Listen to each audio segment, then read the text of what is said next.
Hello, everybody, and welcome to the debut episode of Charge On, a UCF football podcast. I am your host, Sean Green. What an awesome honor and privilege it is to be with you today. We have a lot of people to thank. First off, want to get through those as quick as possible to give you guys the content you deserve when it comes to UCF football. I want to thank everybody at Hitting the Field Network. Listen, you've got a bunch of people coming on from that network from UCF that really helped us out, trained us, and we got a lot of work to show for it from Hitting the Field Network. So I want to give all of the people there a shout out. I want to give a shout out to Believe, who gave me the opportunity to have this show. I am eternally grateful, and we're not going to disappoint. And to all UCF fans, I thank you guys for tuning in if you're watching us. And hopefully we can bring you the best content that you can get every week. And we'll talk about how you can get involved with the show a little later on. We're really excited about it, and we're so happy to get started. But let me introduce you to my guests, who they're going to be on pretty much every episode. These are my boys. We were in HTFN together. They were the host of one of the shows on the network, Mr. Rob Husby and Nick Geddes. Nick lives in Tampa. Nick used to live here when he was, going to UCF. He's using his degree. Nick, how are you doing? How excited are you to be talking UCF football once again, honestly? Bro, I'm thrilled to be here again talking UCF football, because it's been nearly 2 years, I think, since I got a chance to cover UCF. The last year of Josh Heupel, if we remember that one, was the last time I was there. It feels like decades ago, and it's only been 2 years. And yes, as you said, I have since moved back home in Tampa. Am using my degree. Yes, I am using it. But I am in Tampa, so I know you think I'm a villain for this show because I'm from Tampa, and I may or may not have some nice things to say about the team that resides in South Florida. Okay, South Florida. I may or may not have some good things to say, so I might be a villain, but I'm glad to be here. Like I said, UCF fans, he's a guest on the show. So you can berate him as much as humanly possible. We won't hate you for it. Honestly, we respect it. Robert Husby, not using his degree. Let's call that, it's been a while, Rob. I know we were talking about it the other day. This is like, you haven't done a lot of on-camera stuff since the show a year ago with Hitting the Field. So do you know what you're doing still? Or do I need to find somebody else? I mean, are you good? No, I mean, I think I'm up to it. I retain everything very well. It definitely has felt a lot longer than just 1 year. I mean, it feels like we've been away from UCF for at least 5. Like it's gone by really fast. But no, I mean, it's always nice to talk about UCF football. It's funny because at UCF, it seems like we couldn't stop talking about UCF and couldn't stop talking about college football. And now it's kind of, we hit a dead point, and now we're back. So listen, it's great to be here. It's great to be talking UCF. We're rolling. Yeah, and I think what's crazy, Rob, and what's actually kind of funny is when we were at UCF, right? It was like we would talk about UCF, right? We would talk about UCF football, and we'd be excited. But it wasn't like we're now doing a show where it's only UCF football. When we had our shows, we were talking about every sport, every team. Now we are fully ingrained into UCF football, where I don't think we would have a year ago. You know what I mean? So yes, it has felt like 5 years away from campus, but I think this is going to give us an opportunity to feel closer to the team. And also we're fans, right? Like I've been a UCF fan my entire life. We were all fans. We're all alumni. So I think we are a little bit younger in the sense that we can, kind of relate to some of these guys, where maybe people that have been covering the team a little bit longer, though we love them all to death. We'll name them off. We love everybody that covers UCF, but we were just, in college. We were just in that position. So it'll be a fun ride. I'm excited to do it with you guys. And we're going to have a bunch of guests in the coming weeks joining the show. This is by fans for fans, to quote one of my favorite Orlando Magic podcasts, The Six Man Show. It's by fans for fans. We want to bring you guys the best content. So let's just get right into it, boys. Sound good? You guys ready? I'm ready. All right. Let's do it. The depth chart got released yesterday, or 2 days ago. Depth chart got released on Monday. Not really a lot of surprises. A little bit of this guy, we saw him being in this position. Let's first talk about the quarterback battle. Obviously, John Rice Plumlee, a couple weeks ago, got named the starter. There was a quarterback battle, him and Mikey Keene. Ultimately, John Rice Plumlee came on top. Nick, I think the question that I think everybody was saying was, as soon as John Rice Plumlee came to UCF, was that quarterback position, kind of situated? Like they say, oh, it's a quarterback battle. And I think we all love Mikey Keene. And I think Mikey Keene has a lot of haters for no reason. Man came in as a true freshman to take over for somewhat of a traitor, but we're not going to discuss that. Dylan Gabriel was what he was. He did great. Whatever. Listen, I don't care. John Rice Plumlee comes here. Mikey puts on a great performance, beats Florida in a bowl game, but he doesn't have that ability to run. He really is a stay in the pocket type of guy. Do you think as soon as John Rice Plumlee signed to come here, that was it? I'll be honest. I was a bit shocked and a little surprised that the starting job did go to John Rice Plumlee. I mean, yes, you said it, and a lot of people were saying that when he got here, it looked like that quarterback competition probably went in his favor because he is what you call a Gus Malzahn quarterback because he can move with his feet. And honestly, I think he can move better with his feet than he can honestly throw at this point than in his career. And there's a reason why. Let's not remember. There's a reason why Lane Kiffin removed him from the quarterback position, and obviously it's because there was good talent in there with Matt Corral. But there still was a reason he did it. He converted him to a receiver, didn't get much playing time. He had the baseball thing going on there as well, which I always thought he was a better baseball player than football player, if I'm being completely honest with you on this. So am I surprised that he's your quarterback as we get 2 days away from game day? Yes, I am. But again, Gus Malzahn, when you take over a program, you inherit. You don't have to go with the guys that you inherit, right? And he inherited Mikey Keene, and of course, he always wanted to get his guy in there. And I told this to y'all off air. Mikey Keene to me is in the same vein of like a Nick Marshall, who was Gus Malzahn's first quarterback at Auburn. Took him to a national championship. He was really good with the legs, and he got him there to a national championship. I'm not saying John Rice Plumlee is doing that by any means, but it's definitely the style of play that he wants to get into this offense. And, I hate it for Mikey Keene because thrust into a tough situation last year, and it didn't start well, but he ended pretty darn well as the quarterback for UCF last season.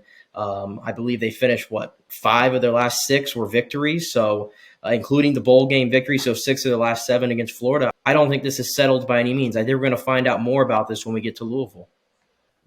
Yeah, and we'll see. I mean, we will see with John Rice. Again, I think, let's be real here, the reason he won the job was because of his legs. I mean, Mikey, I think we can all agree again, is the more accurate passer, which in UCF's offense, if you're looking at the prototypical quarterback you want, we saw it. It was Mackenzie Milton. Accurate, but can also get out of the pocket. Rob, here's the problem I think we can all say that we're a little nervous about. And let me ask you it.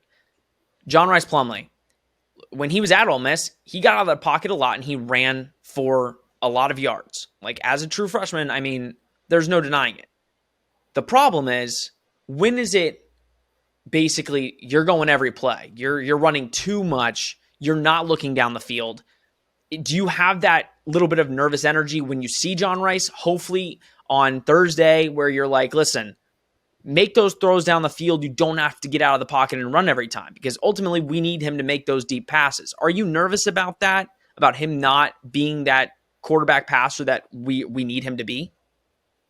Yeah, and I think that's the one knock on him, right, is just the worry about him bailing out too much every play. Like if he's just relying on the run and him getting out of the pocket and running himself, you don't want to be classified as a one-trick pony. You want somebody that's got an arm as well. Because that was the thing with Mackenzie Milton, was not only did Mackenzie Milton have the speed and have an incredible ability to get out of the pocket himself and run the ball himself, but also he was able to throw out of tough situations like that.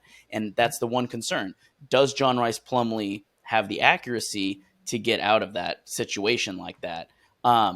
He's definitely got the arm strength. I mean, we saw Ryan O'Keefe this past week in an interview talk about how underrated John Rice's arm is. He's got an incredible arm strength. for a guy that's really known as a runner that can run like a 4.4 as a quarterback. So I think having a strong arm like that is very important, but it's also being accurate with it. And when he gets, frazzled, when he gets hassled by the defensive line, is he going to be able to get out of a situation where maybe he's not going to be able to run? Is he going to be able to make somewhat of an accurate pass? Because again, you don't want to be known as a one-trick pony, and you don't want to be picked up by defenses like that where they're going to be able to see very easily, oh, he's going to run because he's trying to get out of a tough situation. He's going to run. We know what he's doing, and they can catch him just like that, because that's going to really determine whether or not he's a successful quarterback at UCF or not so successful at UCF. And maybe it won't show up against his first game at SC State, but it's going to show up against some of those tougher teams like Georgia Tech, Louisville, Cincinnati. It's going to show up against some of those other tougher teams later this season. And I think that's honestly what I want to see on Thursday. I want to see tomorrow. Yes, I do want to see him get out of the pocket and make some runs. No disrespect to SC State, but I do want to see him stand in the pocket and make some throws. I want to see that accuracy. I want to see that arm talent. Because, listen, week 2, you're going, Louisville's coming into your place. So not saying he can't run all over Louisville. That's not what I'm saying.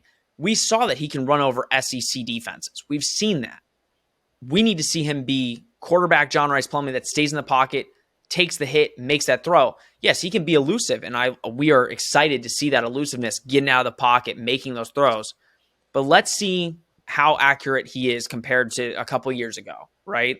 So I do agree with Nick, though. They're like, I can also make the, he got I can demoted. Make the argument, though. He did run. Let's not undersell him here. He did rush for over 1,000 yards and 12 scores in the SEC. Oh, I mean, absolutely. Again, how many guys have done that in recent years? In the SEC, to be a running quarterback and have that much success. I know Ole Miss didn't have much success, but I think the template is there in the AAC that you can win being a run-first offense. I mean, there were years there where Mike Norvell was at Memphis where they were just pumping out NFL running backs left and right, and they were primarily running offense, and they were able to get to AAC championship games.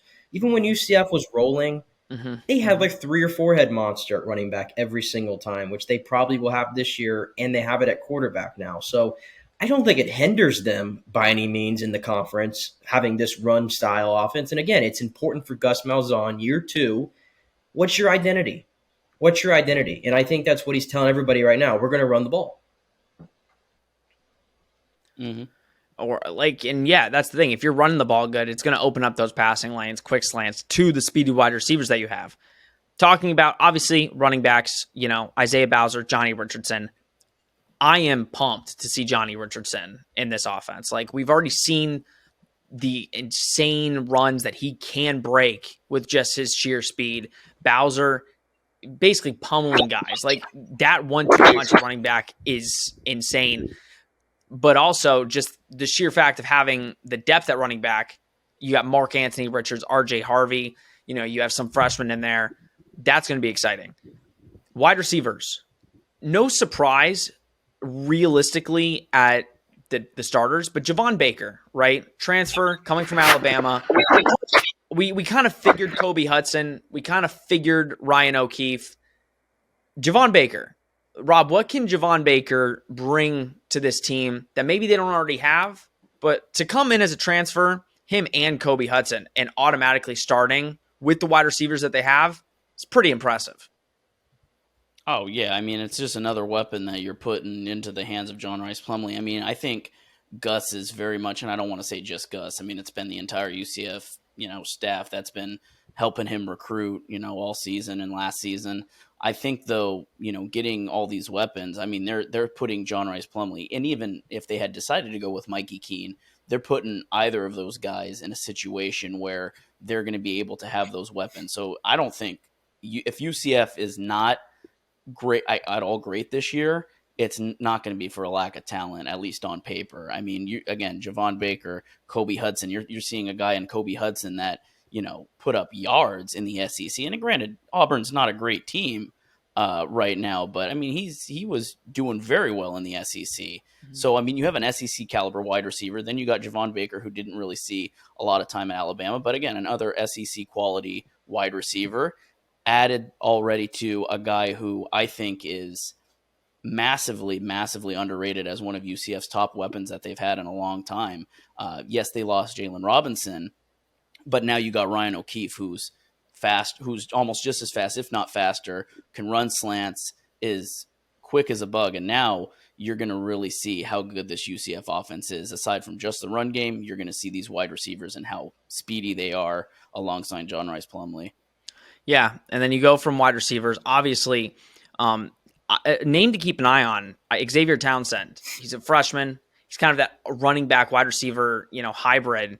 He's on the depth chart. He beat out guys like Quan Lee to get on that depth chart. So, I mean, we were all thinking, oh, Quan Lee's like, going to play early. I mean, Xavier Townsend, it looks like he is a guy that the UCF staff specifically is like, okay, this is going to be a dude in the years coming up. Offensive line, men, they are beasts. You got a couple transfers, 3 transfers on your offensive line, but all huge guys. You got like Tylen Grable at left tackle. He's 6'7". And then at right tackle, you got Ryan Swoboda. He's 6'10". So, I mean, getting those 2 transfers on your left and right side, that's going to make this offensive line pretty stacked to begin with. Defensive line, I mean, again, you got some studs. And I think defensively specifically, Nick, right? The defense last year, we're not going to sugarcoat it. The defense last year had its ups and downs, got better later on in the year. But with this new staff coming in from last year, you kind of expected those growing pains. This year's defense, I mean, they look stacked.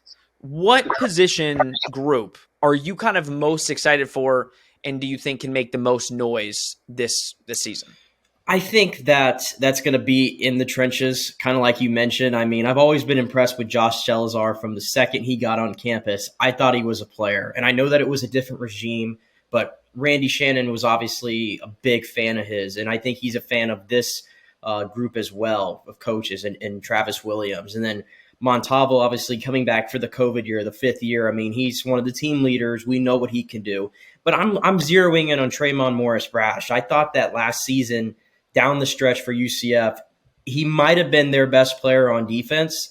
And if you go back to that Florida game, he was dominant. He was absolutely dominant against Florida's offensive line and was a nightmare for Emory Jones to deal with. So I'm expecting Tremon Morris-Brash to definitely be that guy on that defense this year. If I had to find a part on this defense that I'm interested, I'm curious to see how it works out. It's probably going to be linebacker, if I'm being honest.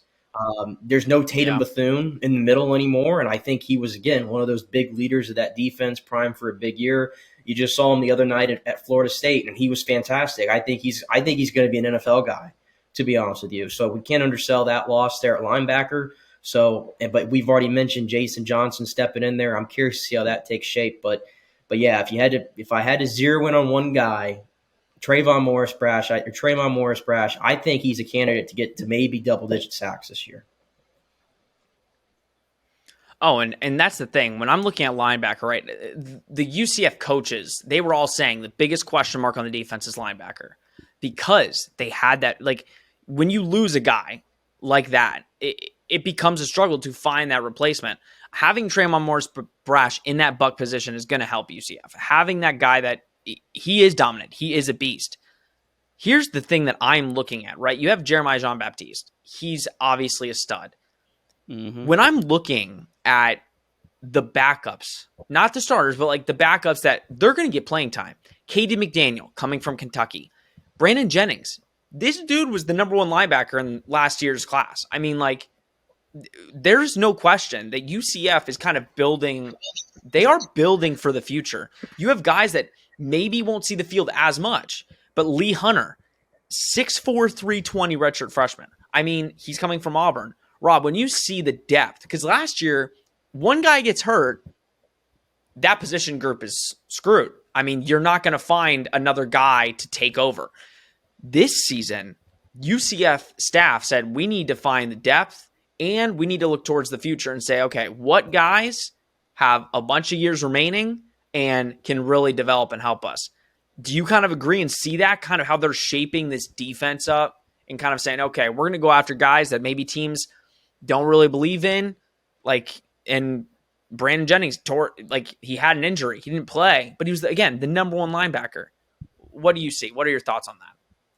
Yeah, I mean, other than what Gus has done for next year's class, I think part of what Gus has been, his identity since he's joined UCF, has been really raiding the transfer portal and saying, yeah, listen, there's some SEC guys that the SEC teams don't want to play, so I'll pry them away from them. I'll convince them to switch over to Central Florida, and we'll get them here. And I think that's what you're seeing. Lee Hunter, Katie McDaniel, Javon Baker, Kobe Hudson.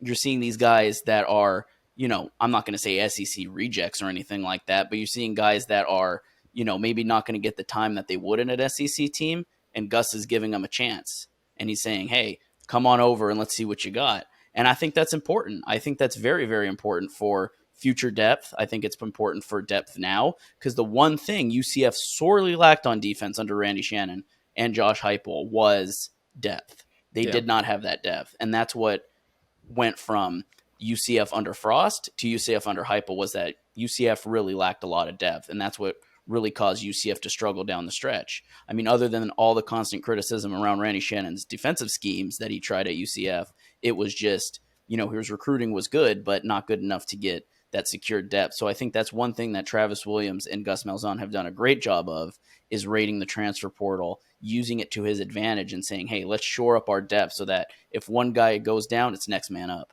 And I think you're seeing it. And they are far from SEC rejects. I mean, no. Listen, Auburn did not want to lose Lee Hunter and Kobe Hudson. Let's be real here.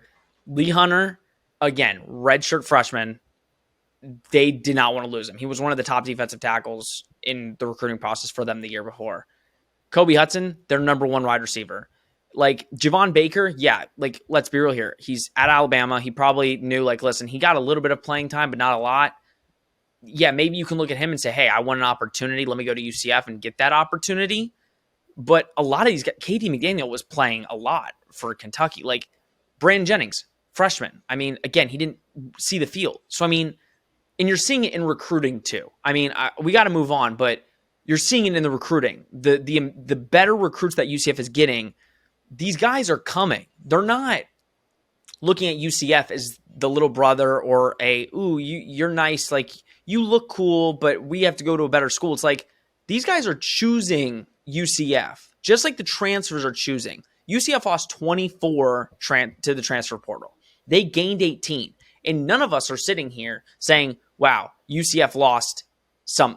Yes, UCF, Tatum Bethune, Dylan Gabriel. Those are your two big losses. Mm-hmm. But when you lose 24 and gain 18, and we're looking at this roster and saying, I would say it's better than last year's. It's better than 2 years ago. It's probably the best roster we've had since maybe the 2018 season, 2017, 2018. That's fair. I mean, I think that's fair. Depth-wise, it's exciting. It's an exciting time to be a UCF fan, and it's exciting to see not just this year, but the future. And obviously, we'll talk recruiting in weeks leading up. We've got signing day coming in a couple months. UCF's class, historic, but we'll talk about that leading up. Boys, let's talk about SC State. Listen, no disrespect to SC State. They are a good football team. I mean, call it like it is. We're all assuming blowout. I mean, it's hard. It is hard to talk about because you're listen, you got to show them respect. 2021 HBCU national champs. I mean, they beat Deion Sanders' team significantly, Jackson State, 31-10. I mean, it wasn't even close. It wasn't even a game.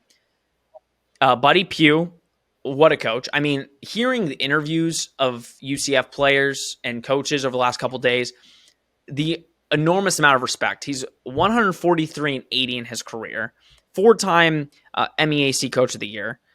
I mean, all-time winningest coach in school history. This is not a team, I think, if this game was happening week 4, not saying upset territory, but I think, thank God it's the first game, because I think, what does SC State have to lose? I mean, you're coming in, you're wanting to beat big boy UCF. I mean, that's the thought process. So, Nick, obviously, what is the one thing UCF can't do? I know it's the first game and they're already pumped up, but what's the thought process have to be going into a game like SC State where you have a 99.2% chance to win according to ESPN? You're probably favored by over 30. What does the mindset need to be, especially for a new QB, new skill players? What does this mindset need to be for this Knights team going into tomorrow? It's very simple. You just got to go out there with the mindset that you're going to kick their ass. I mean, it's really not all that difficult to figure out here. I mean, you did a great job of hyping up South Carolina State, and I don't want to diminish them by any means because this is a very well coached team, and there are some players on this team. I know Corey Fields is a damn good quarterback to lead them to that MEAC title last year. So I understand that, but I mean, and like you said, this ain't week 4. This is week 1. They're not playing over there. They're playing. What are we calling it? The FBC Mortgage? Is that what we're going with now? I mean, we could call it the Bounce House. It is listen. They paid a lot of money. They paid a lot of money. I'm going to pass on the Bounce House name, so I'll go with the FBC.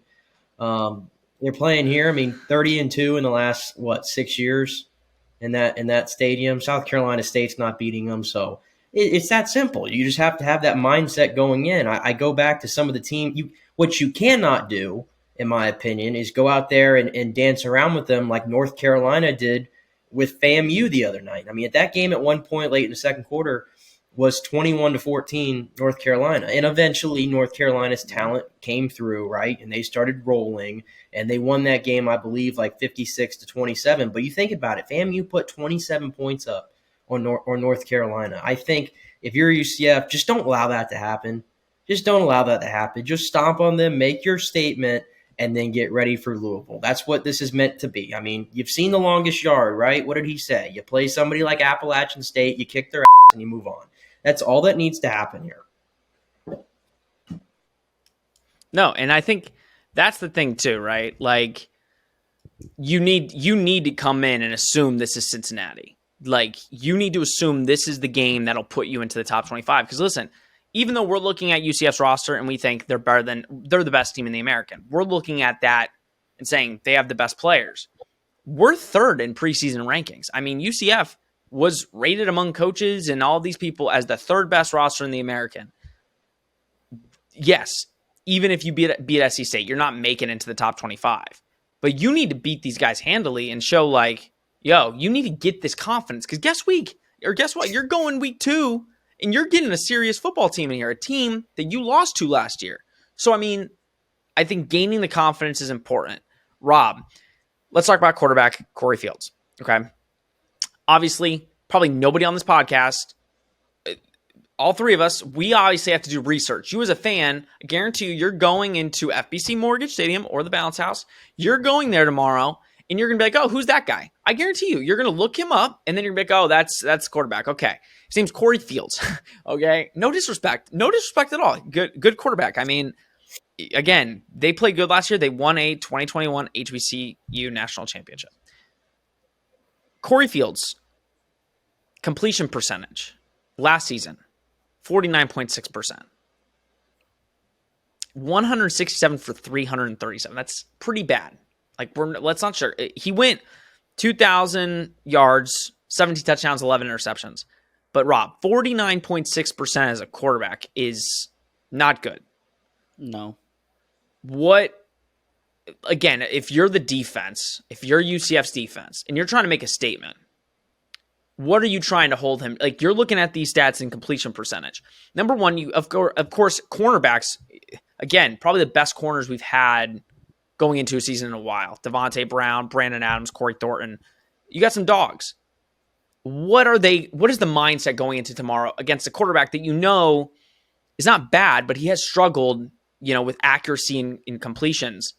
What is that mindset going in, especially with corners trying to prove themselves, this season?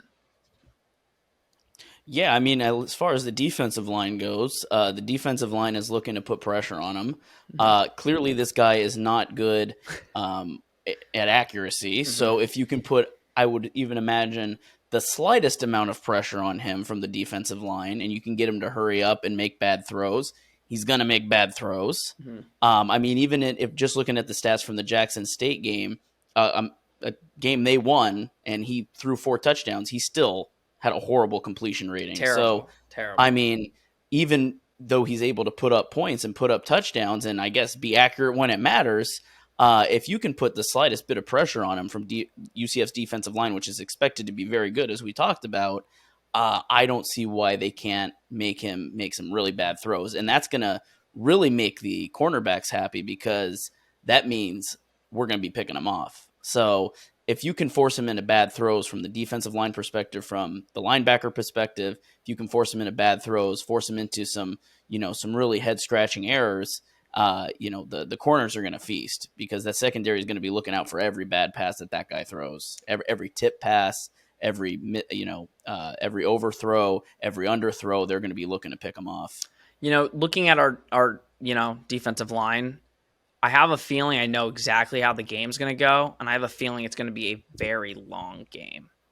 Like, if you just think, if the defensive line does what they're supposed to and just gets to the quarterback like a ton, he's throwing the ball away or incompleting the ball, you're looking at a 5-hour game. I mean, and as quick as if our offense is like as good as we think it's going to be, they're going to be scoring in a couple minutes. So it's like a couple minutes scoring, and then like you might be off the field in a minute if you're SC State. So it's like, might be a long game. Might be half the stadium empty at halftime, but we'll take it. I mean, you're not staying to the end, are you? We're true fans. Let's get that straight here, UCF fans. I will stay till the end. I will say, though, I mean, we're going to record a podcast right after the game. I'm trying to, at least get some sleep. So if we're winning like by 40 at halftime, I think I can be like, okay, let's call it. I mean, we saw enough of, I say if they get to Thomas Castellanos, like if we go Mikey Keenan then Thomas, if we get to the third string quarterback, okay, I think I'm out. We're out. But I think all three of us know, though, that this game is going to go probably a lot differently than last year's game. Maybe not weather-wise. I'm hoping there's not a big weather delay like there was for the Boise State game last year. But that Boise State game, I mean, Boise State went in and kicked UCF in the teeth and really put them on their back heels until UCF realized, we have to actually win this game. No, and you knew going in, like, okay, this is a tough first game. Like, this is and then they had to sit in their locker room for like 3 hours because of the rain. Mm-hmm. This game is like let's go have some fun. Let's just, sit down, jump a little bit. It's a good feeling out game for UCF's, I mean, a new quarterback, pretty much a lot of brand new receivers. It's a good feeling out game to see what you got. No, I agree. Score prediction. We're going to get into our season predictions right now, but I think we're all assuming UCF dub. 52 It's a dub. to 7. It's a dub.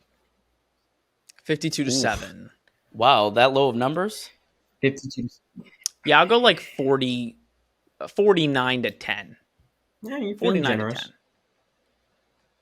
49-10. I mean, I think it'll score at least a touchdown. I mean, if it's not, it's going to be I feel bad. I'd feel bad. I want Corey Fields to put up numbers. I mean, not good numbers, but numbers.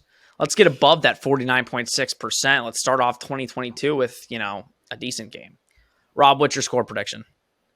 63-7. I'll give him the touchdown. Oh, if we put up 63 points, that'd be so great. I don't think it'll happen, but you know what? Man that time. If we're scoring 63 points, I mean, I'd love to see it. Could we? Here's the thing: Gus keeps bringing him up. Like he goes out of his way. I'm gonna point that out real quick because I think this is relevant to the quarterback competition. 2019. Do y'all recall who started that season? Oh, nope. Dylan Gabriel. 2019. No. Okay, see, Brandon Wimbush.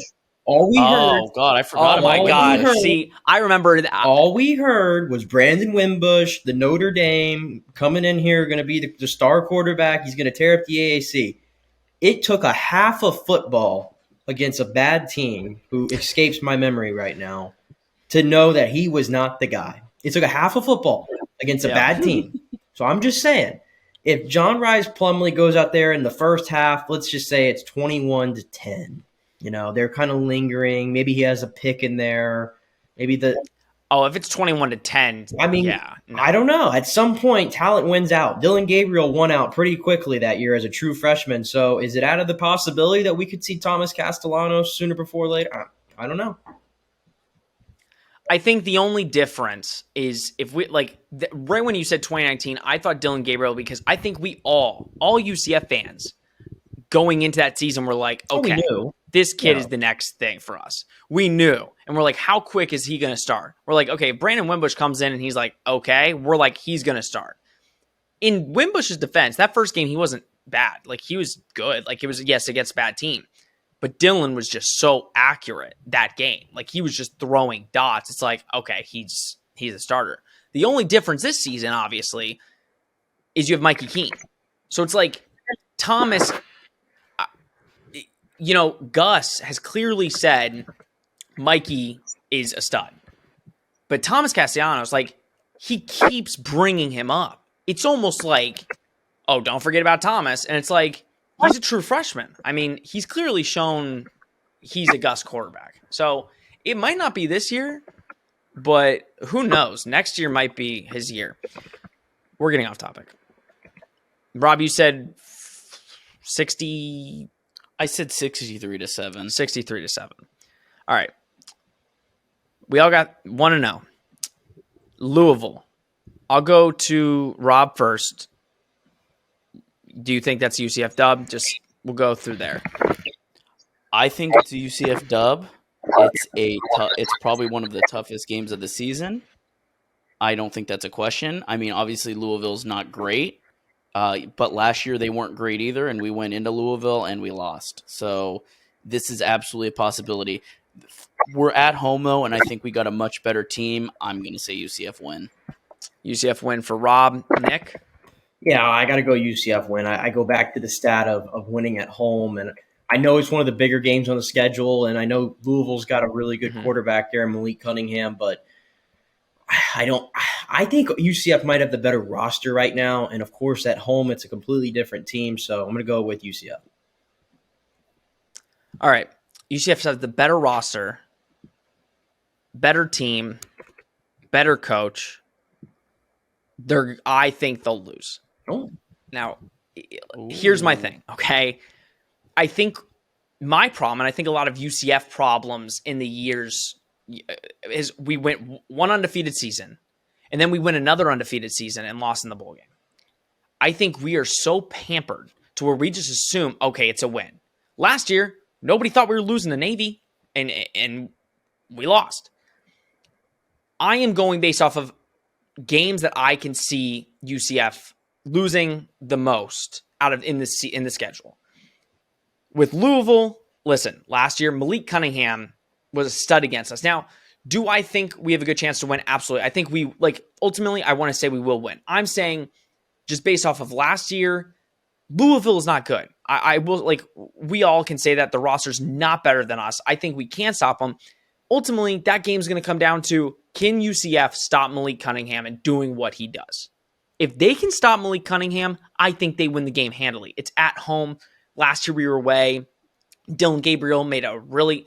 I know people don't want to blame Dylan Gabriel for the pass because, went through his hands, but... Him. You seem like you No. I mean, to be fair, he was rough to start both games last season. He was not great. He got us a good bowl win against Marshall. It's fine. Yay. No offense, but Mikey Keene got us a better bowl win in 1 year. Just saying. Love Dylan Gabriel. Love him. Malik Cunningham is a stud. And that's what I'm saying. Listen, they have, Ford coming back. He's the tight end for them. He lit us up, 8 receptions for 100 yards. If Malik Cunningham, if we're faster this year than we were last year, if we can ultimately stop Malik Cunningham, I think we win. I'm giving us a loss because, number one, it's early on in the year. It could be a game that we can lose early on, and it won't affect us moving forward. If UCF picks up the steam, again, it's week 2, no, we'll be like, okay, that was a game UCF lost. That's kind of where my head's at. Yeah, I don't disagree. I mean, I think it's definitely one of the tougher games. If they're going to lose a game this season or multiple games this season, this will be one of them if they do lose. Yeah, that's where my head's at. So I'm 1-1 at this point. Obviously, I think we will win, but I'm putting a loss because I want myself to feel better if it is now. Okay, FAU, I'm guessing we're all saying dubs. Yes. Yes. Okay. Georgia Tech. Georgia Tech's a very interesting game. I think we can all look at that and say, listen, quarterback, very similar to how Malik Cunningham plays. A lot of the quarterbacks on this season are guys that get out of the pocket, can run, make those throws. I have a win. I think we've beat Georgia Tech multiple times before. This time we're playing at home, which also helps. It seems like we always go to Atlanta when we play Georgia Tech. Do we have dubs? Do we have a loss for this game? Or I have a win for UCF. I Okay. think Georgia Tech was a lot more dangerous when Jahmyr Gibbs was there, and he has moved on to bigger pastures and greener ones, maybe crimson ones actually, at Alabama. Yep. So I don't see the playmakers there at Georgia Tech. It's at home for UCF as well, so I think they continue rolling. Rob, you got to win?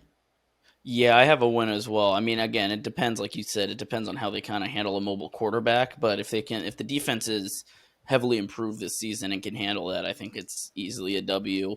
I think pretty much all of UCF's tough games, Louisville, Cincinnati, Georgia Tech, I don't want to get ahead here, but Georgia Tech, pretty much all of their tough games are at home. So that heavily plays into UCF's favor. So I would say a W. And it's a lot of games at home to start. Like it's pretty much your first 2 games are at home. Then you are on the road at FAU. Then you've got another 3 at home, 1 on the road. Like you don't really get your away games until the end of the year. So, I mean, that could be a good thing or a bad thing. I would assume it's a good thing, but yeah, you are getting all of your tough games, quote unquote, at home. SMU. Nick, what do you got? This one's tough. This one's tough because I was going to pick UCF to win every single game at home this year. But I'm going to put that aside, and I think this is where the first loss comes from because I'm very high on SMU. I think Tanner Mordecai might be the best quarterback in the conference. I think there's a strong debate for that, and you could win that debate. And I know new head coach coming in, Rhett Lashley, but he was at Miami, if you recall, and Tyler Van Dyke was a really good quarterback there for them while he was there, turned into one of the best AAC quarterbacks and in the entire country. So I think Tanner Mordecai is going to get even better. And I think SMU is going in the right direction. I think they're going to win that game. Rob. Yeah, I don't want to sound like a copycat here, but I definitely think SMU wins this game. I don't think UCF's going to go undefeated this season, and I think this is probably, outside of Cincinnati, I think this is UCF's toughest game of the season. Even at home, SMU is a very good team. SMU, I think, is going to give UCF problems, and I think if we're seeing 1 or 2 losses this season from UCF, one of them is going to be against SMU. Even at home, I think SMU is a very, very good team. UCF's fairly lucky that they don't have to play Houston as well this year, because I could see another loss coming from there. But no, I definitely think SMU is going to give UCF problems, and I'll go with a loss here because I don't think UCF's going perfect. Well, we're going 3 for 3 because that's my second loss is SMU. Nick hit it on the head. Tanner Mordecai is a stud. And if we just go look at the game last year, it was now again, I get it. We can't necessarily look from last year too much. It is 55-28. I mean, it wasn't even close. I mean, Tanner Mordecai threw for 377 yards and 3 touchdowns.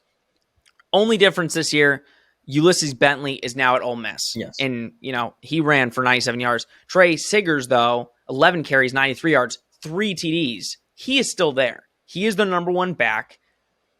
So I think UCF is going to have those problems. Now, Mordecai is not necessarily, he's not a guy that can run out, like he's not a run out of the pocket, run around. He is that prototypical, stay in the pocket. He can make, plays on his feet.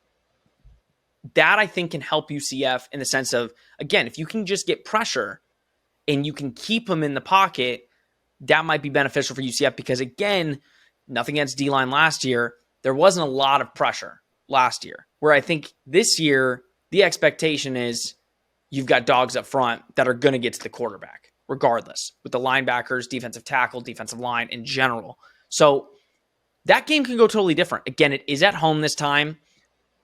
We're just, again, we haven't seen this team play. We can go after Louisville and be like, okay, this team is crazy good. Like, we can ultimately win this game.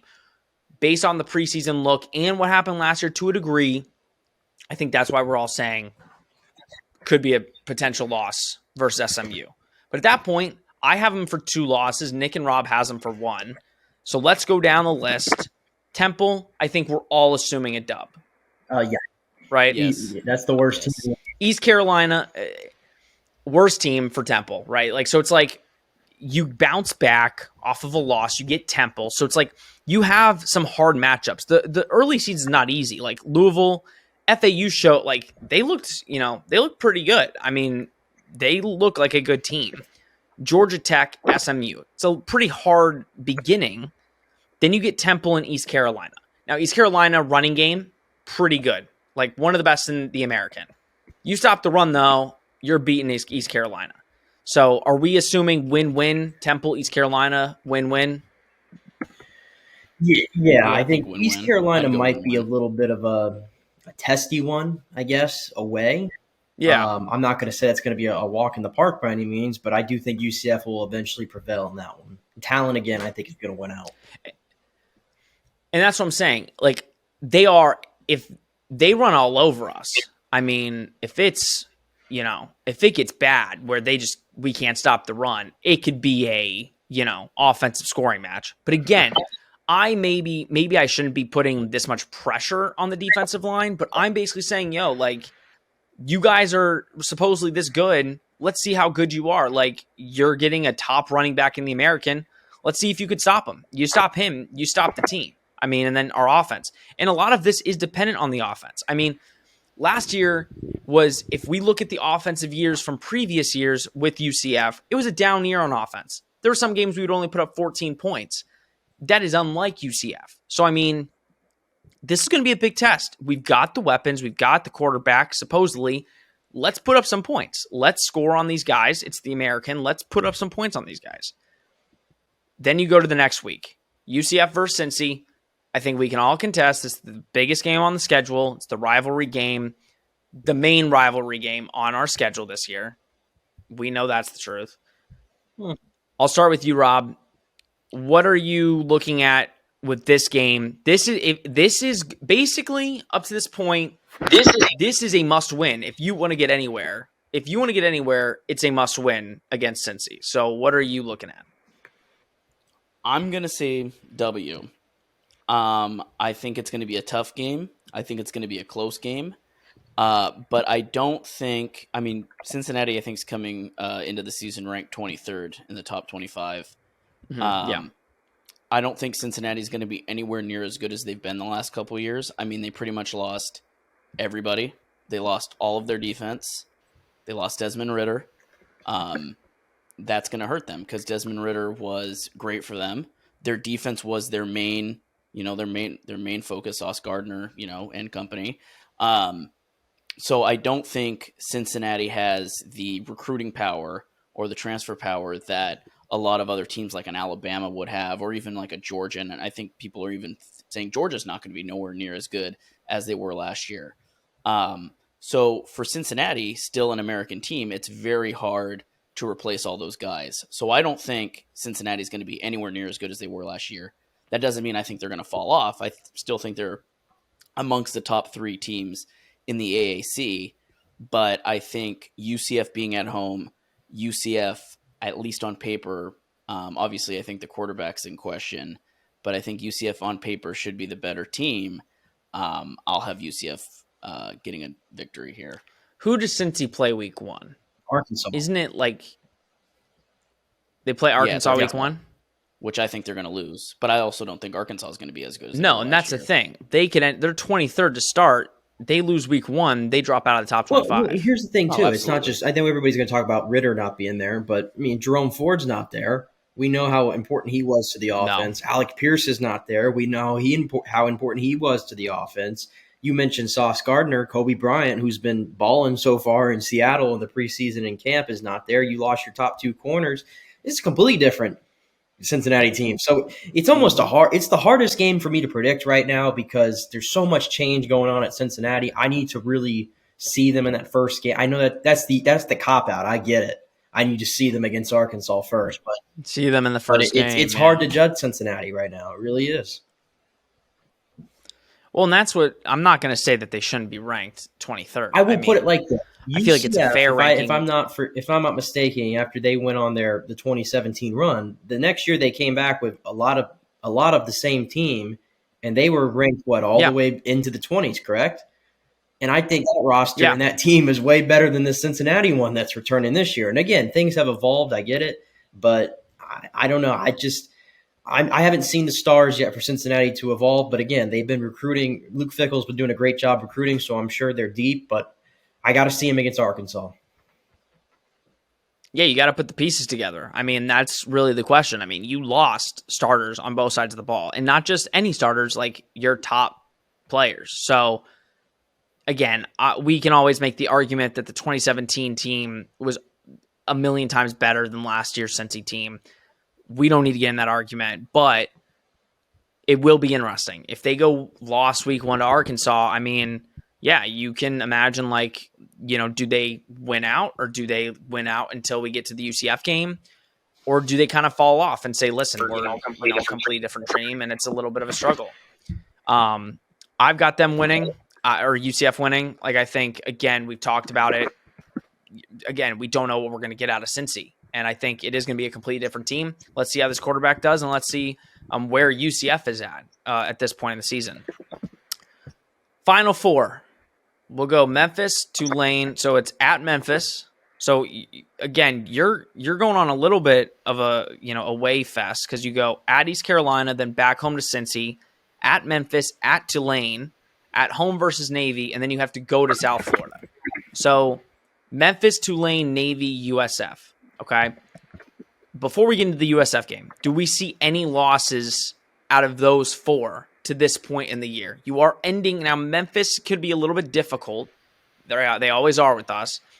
Do you see any 4 of those games being a challenge for UCF?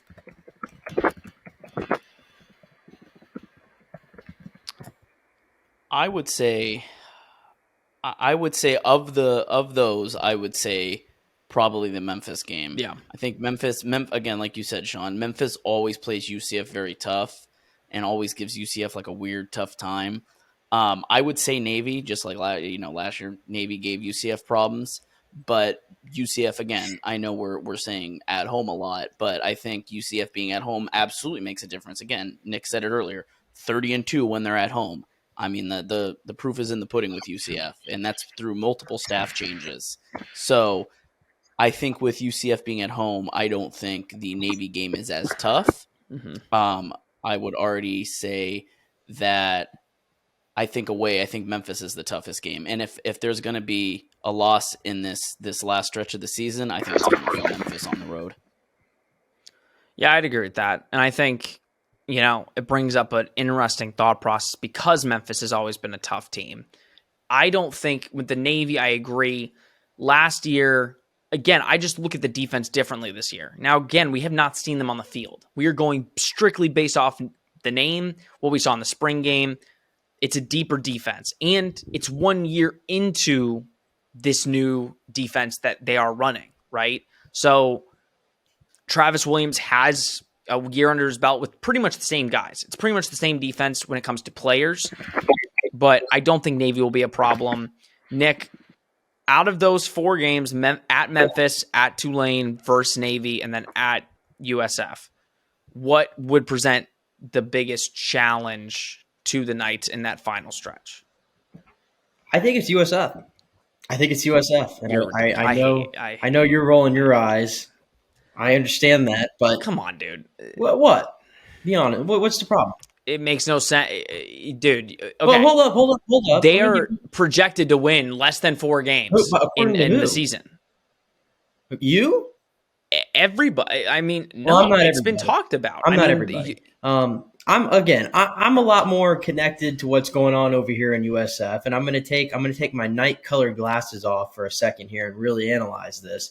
Fact of the matter is, just He's remember, gonna it put is on a his green and UCF gold podcast. ones. it's a UCF It's podcast, but podcast. are we keeping it real, or what are we doing here?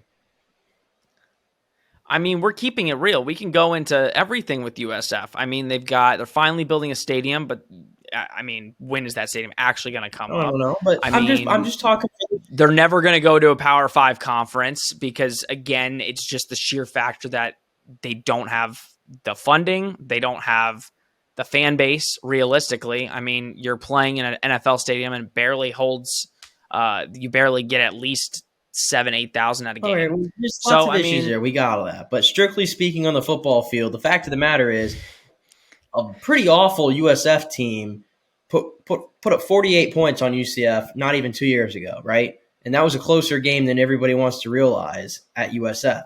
Do I have to bring up last year? It was 17-13, and I know a lot of USF fans are ticked off by the end of that game. What happened? The fact they were right there. It was the right They were call. right there at the end with a chance to win the football game. And I think the fact that, and Right again, call. I think USF's a much better side this year. I think Gary Bohannon, listen, I'm going to make another statement right here, and I know UCF fans don't want to hear it. I think Gary Bohannon is a more impactful transfer than John Rice Plumlee is because the guy won 10 games in the Big 12. And I think that's important. So I think he is worth more wins to USF. It is at home. I think there's more of a rejuvenated fan base there that's ready and excited. The program, they did well in the portal just like UCF, and they're desperate. They've won 3 games in the last 2 years. They're desperate. I'm telling you, I think USF is going to be a very tough out in that game, and I'm not saying I'm going to pick them to win the game, but if it was that close last year, I mean, if you think they're this good, you might as well pick them to win. If Gary Bohannon is a bigger, impactful transfer than John Rice, then pick him to win. Put your money where your mouth is. The roster's still not what UCF's is. Then let's look at that. Okay, Gary Bohannon, right, was at Baylor, right? Let's look at that roster. Now put him as a quarterback in USF's roster. Who's he throwing to? Who's the running back? The team that Gary Bohannon inherited won like 2 games a year prior. It was like the worst Baylor team in the history of Baylor teams. I mean, he wasn't playing. But you would rather have that team than USF. Yeah, don't get me wrong. I'm just saying. I think. Okay, so that's what I'm saying. But I'm telling you that last year was a 4-point game, and it came down to the wire. I don't think it's that easy to say, oh, UCF. I mean, if it was that easy, UCF would have beat them by 40 last year when they won 2 games. Okay, but again, because that's not true. I mean, again, we look at UCF's season last year, right? And we're not all oblivious to it. The roster, number one, injuries took over the roster. True. You had a redshirt freshman take True. over, and Mikey Keene was not perfect. No. I mean, you did get whooped by SMU by 30 points. I think all of us were like, okay, going into the USF game, you obviously want a blowout, but I don't think any of us were shocked that it was 17-13 with a chance to win it at the end. Our defense was they played great in that game, but we didn't impress. There was no impressing. If I would be shocked, and I'll say this right now on this pod, right now, first episode, an hour in, I would be absolutely shocked if we get to USF and we don't win by at least 3 touchdowns. Wow. At least 3 touchdowns. And I'm being dead serious. You can't look at that roster. You can't look at that roster. Yes, anything can happen. I'm not saying anything could happen to rivalry. I mean, Gus Malzahn at Auburn beat Alabama 3 times. I'm not saying there's a roster gap. How many times has USF beat Nick? When was the last time USF beat UCF in the rivalry? I don't know. What is it? 7-8 years by this point? Maybe longer. I mean, yeah, it's been a while, right? It's the one game that you can pretty much now. Granted, again, last year was close. This year's a million times better roster than last year. In USF's roster, put the quarterback. Better. USF fans were all praising online. Oh, have Gary Bohannon start this year and then Timmy McClain take over next year. Timmy McClain said, I'm getting out of that mess. I'm going to UCF. He just came to UCF. He might not even see the field ever. He left. He was going to literally start after Gary Bohannon left. So I don't want to hear this nonsense of like, oh my gosh, USF's the most better roster. Oh my God. No, like USF's roster is trash. They won't win more than 4 games. It is a terrible roster. Scott is a terrible. Like, how do you know he that? is spewing. Oh my God. How do you know that? Because he's been spewing for years. Future's so bright. We're on the up and up. This man, like, I'm sorry. If you were such a great recruiter and such a great coach, we've looked at the American.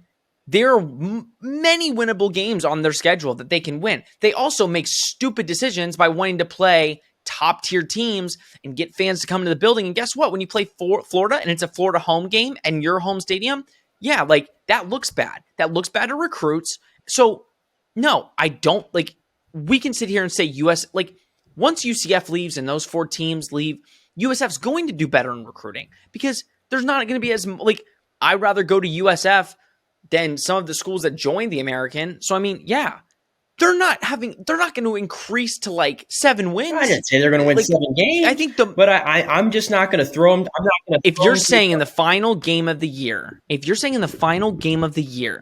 that they're going to give UCF problems, now, according to your mock of UCF's schedule, you're saying UCF at this point is 11-1. Or no, 10-1. I'm a 10-2 for the 12 games. No, but 10-2. Well, okay. So what are the 2 losses? You said the only loss would be SMU. I had the SMU. I'm waiting and seeing on Cincinnati. But I would say it a win. I just think I don't want to be forced to say that I think USF's going to beat UCF, but I'm not forcing you. I'm just trying to alert everybody.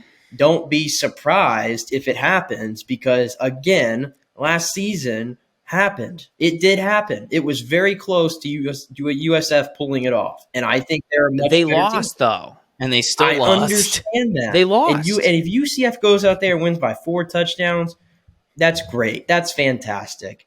I'll be pleased, and I'll come on here in this show in November, December, whatever it is, and I will say I was wrong, Sean Green, about those USF Bulls, okay? I will do that. But until then now, I'm going to take my Knights-colored glasses off and analyze this schedule and tell you that game is going to be a tough game to win at the end of the season inside Raymond James Stadium. It might be a UCF home game. It probably will be a UCF home game. I hope, and you might be correct. And UCF How is that going to look? I got it. It is UCF's hometown team, Tampa's hometown team. I think also, though, that like UCF's, I think we're both, aren't we all 3 assuming that UCF's going to have a much better roster than last year? That's why I'm making the argument because last year. we also didn't have Jalen Robinson for pretty much the entire season last year, and the only other guy was Ryan O'Keefe. And obviously you had Bowser and stuff, but now you have Bowser, Richardson. Bowser didn't play in that game. Oh, yeah, Bowser didn't play in that game. Did he? He didn't. Against USF? Yeah, I don't think he played. Right? Did he? He played. He wasn't 100%, I don't think, but he played. But even still, even if he did or didn't play in that game, now you have that whole running back core.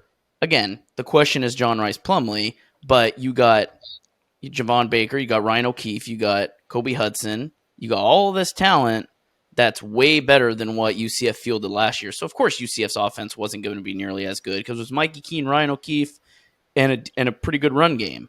So I think it's already going to be better. And same with the defense. I mean, again, the defense was strong against USF last year, but now you're looking at a much, much better, much more loaded offense going against USF, who doesn't exactly have a great defense. And listen, there's a lot of questions. I mean, listen, it is the last game of the year. Both of these teams can be completely different by the time we get to that game. So UCF could have a different quarterback. And that's what I'm saying. We have no earthly idea what the rosters are going to look like at that point. All I'm saying is I think all 3 of us can agree on it. UCF's roster is 10 times better than USF. And yes, it's a rivalry game, so anything can happen. But when you're just looking based off of the roster, it's not even a question. UCF would dominate. We remember last year, but that's all I'm saying. I understand where you're coming from, Nick, though. I do understand. It's the last rivalry game for a while, most likely, because we have no room on the roster for USF because we're moving on up. You know, we're moving on up, and USF's just staying down there. So, I mean, I'm sorry, but, you know, Karma sucks. This is what happens when you leave us out of conversations years ago, and then now you're kind of stuck making $7 million a year in the American, and we'll be making like 30. We'll end it there. I have them going 10-2. I think Nick has them going 11-1 with the loss at SMU right now, and then Rob has them going 11-1, basically copying Nick. It's okay. He was doing the same thing on bets going 11-1. Same thing. He was just choosing, which I'm totally fine with. Nick's a smart guy. I would totally agree with that as well. But I think all in all, it's going to be a really good season.